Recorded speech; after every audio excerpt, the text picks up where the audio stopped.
7, 6, 5, 4, 3, 2, 1.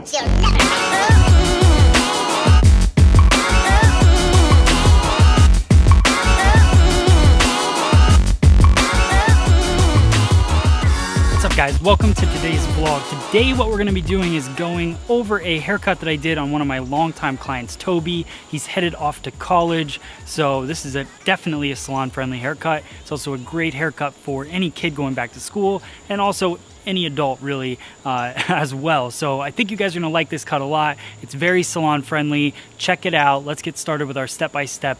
Here we go. All right, cool. So it's been 6 weeks. Yeah. So what do you want to do?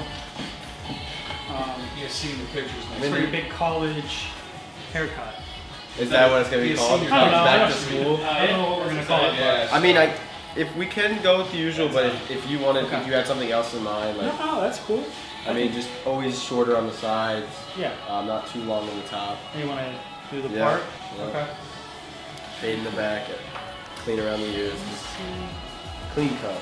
Alright guys, so I know that didn't seem like the most thorough consultation, but I've been doing Toby's hair for probably about 6 years, and we've changed up his style a little bit. He's really into watching soccer, so he likes the soccer style haircut. So what we're going to do, I'm going to section it off. Toby's got very coarse, thick hair, so he wants it nice and tight on the sides, disconnected on the top. Nice clean cut look, but he likes to keep it a little shorter on top because of the fact that he only comes in about every 6 weeks, and then given the fact that he's going off to college, he's going to come in even less. So we want to take it nice and short on the top.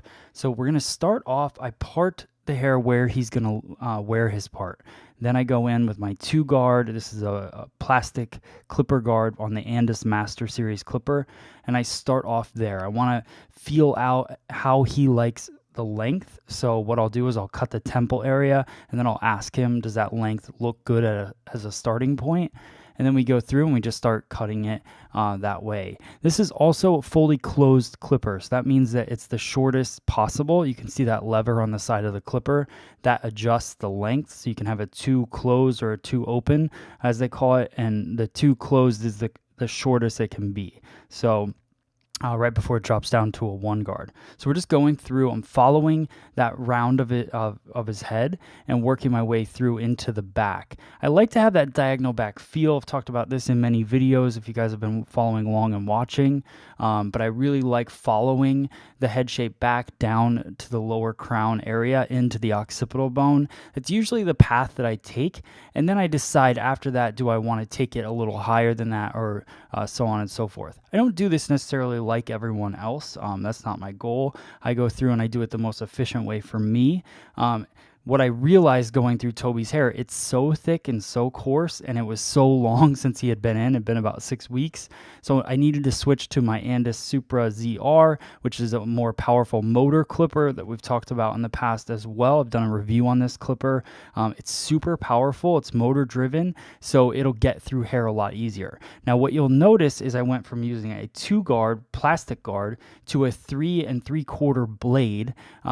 The blades, even though they have numbers on them, are not the same length as the guards. So you want to make sure that if you make that switch, you don't switch to a 2 blade, because that would have been way shorter than what I was cutting on his hair. And that's also different with every guest, so don't think that that's going to be the same for everyone. Make sure you check that temple area, do your first cut, and see if they like the length before you move forward. Now I'm going to work my way up with the clipper and kind of take away that ridge on the one side. On the right side, that's his heavy side. That's where the hair is going to go over to. So I want to have a little bit of a disconnect there, and I don't want to build up too much weight underneath the hair, because then it will look too thick and bulky on the one side. Also, look at how my hand kind of works up the head. It works up and out, not following the round of the head for this haircut. Now I switch to my 1 guard. This is the plastic guards on the Andis Master series. And what I did was I opened up the blade. So you saw that with the lever. And then I go down 1 notch. So that pretty much matches up nicely with the 3 3/4. It might have a little bit of a line. You can see where it's not quite blended in. So then what I'll do is I'll make that adjustment, which I just did there, which will help me blend that line in.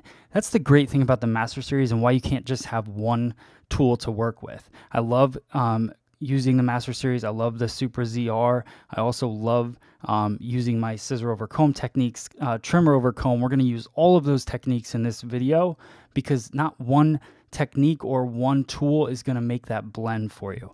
Toby's got really nice hair. It's pretty easy to blend it, but I just work my way around and get my arm in the way. That's nice.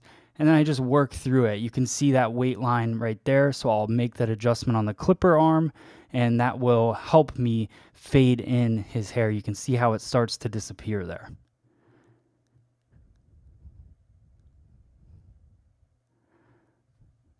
So moving the arm again, fully closing the clipper. This will be the shortest point. So now I'm just going to work his hairline with that shortest point just to give it a little more gradation in the fade throughout the haircut.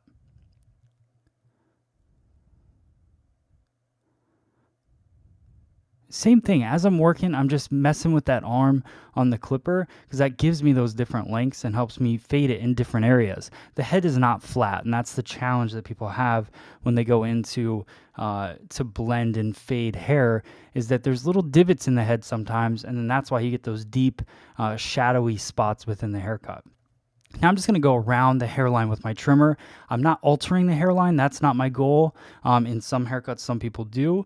But for Toby, I just want to keep it nice and natural. So I just work my way around and clean him up around his hairline.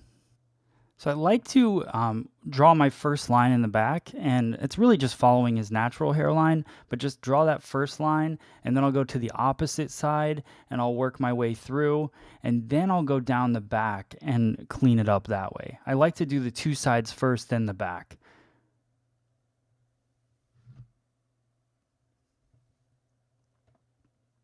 Little trimmer over comb, that always cleans it up nice, tightens it to the scalp, so it gives you more of a natural feel to the hairline as well. So once I finish the back, then I'm going to go through and do a little trimmer over comb. And what that's going to do is just blend a little bit more. So I just go through, find any parts that have that kind of dark, shadowy look to it, and I just do the trimmer over comb. I'm using my YS Park 209 comb. It has a nice handle grip to it. It's great for barbering, any scissor over comb work that you're doing, or clipper over comb. It's nice and wide for that as well. Now I go back and I find that parting. I figure out where I want his part to live, and I do scissor over comb, working through using my Blacksmith Fit 6.5-inch Mizutani scissor. Love that scissor for scissor over comb. You see me use it in pretty much every men's video that I do, anytime I'm working scissor over comb. I also go through and I use my 339 comb from YS Park to help push that hair down, blow dry it down, and smooth it out. You notice that when I started the section, it was wet. But when you scissor over comb wet hair, it gets clumped together. It doesn't blend as nice. So what I like to do is go through with the blow dryer, smooth it out, blow dry it in the direction I'm looking to cut. And then as I work through it, it gives me a nicer blend with the scissor over comb technique. So working my way into the back, you can see that comb works its way up. It's working diagonal back. I'm keeping that weight line following the crown of the head in the back. So it works its way along the parietal ridge, drops down to low crown, and then sits right at the high occipital bone in the back of the head. That's how I like the weight line on Toby's haircut to go.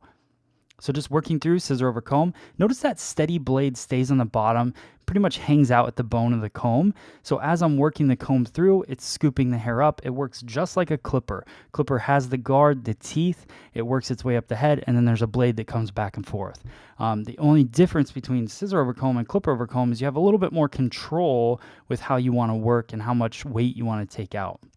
Now we're going to go through, I want to put in his part. You heard in the consultation when I said, do you want to do the parting as well? He likes having that part kind of cut into his hair. Makes it easier for him to find the parting, and it defines it a little bit more in his style.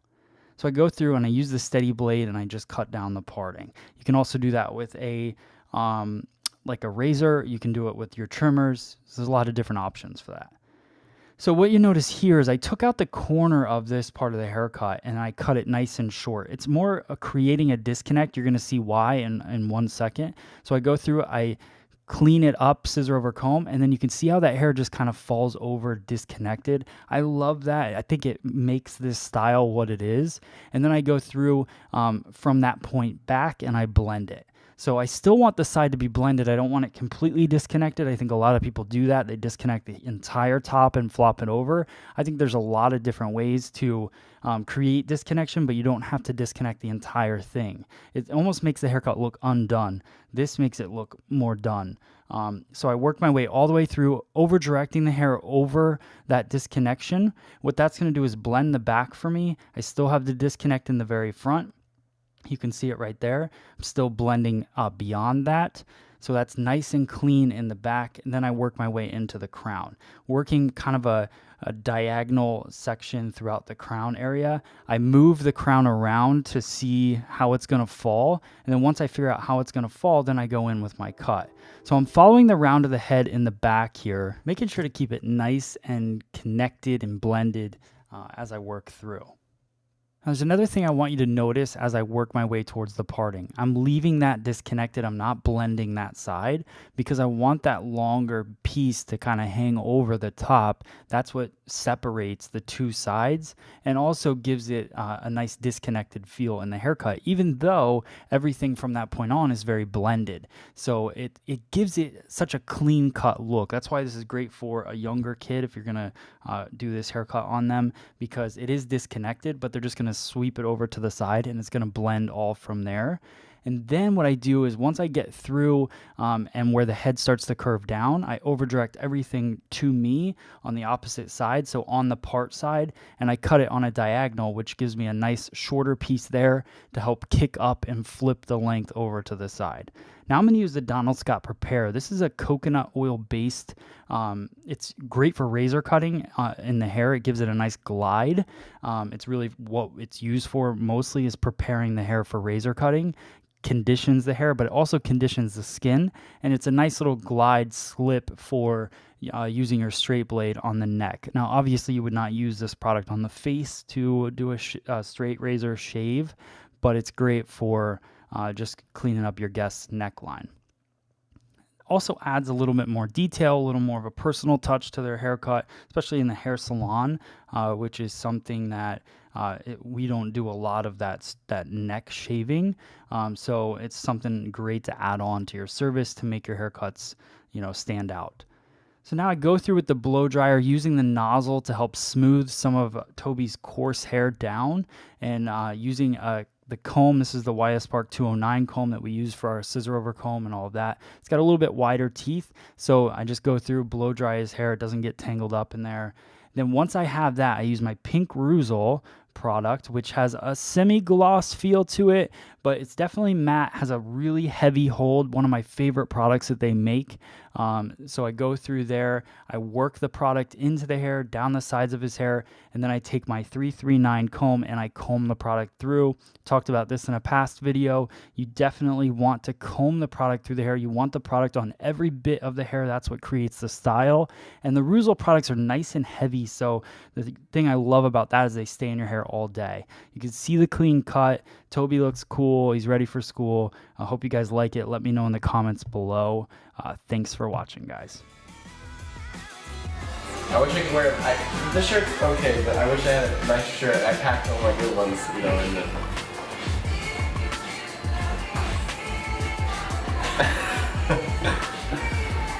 Alright, cool. Alright, let's go take a picture of it real quick. sounds good. All right, guys, if you like that cut on Toby, then hit the like button, hit the share button, share this video with all of your friends. I appreciate the support. Thank you so much for watching, and I'll see you guys on the next video. Thanks.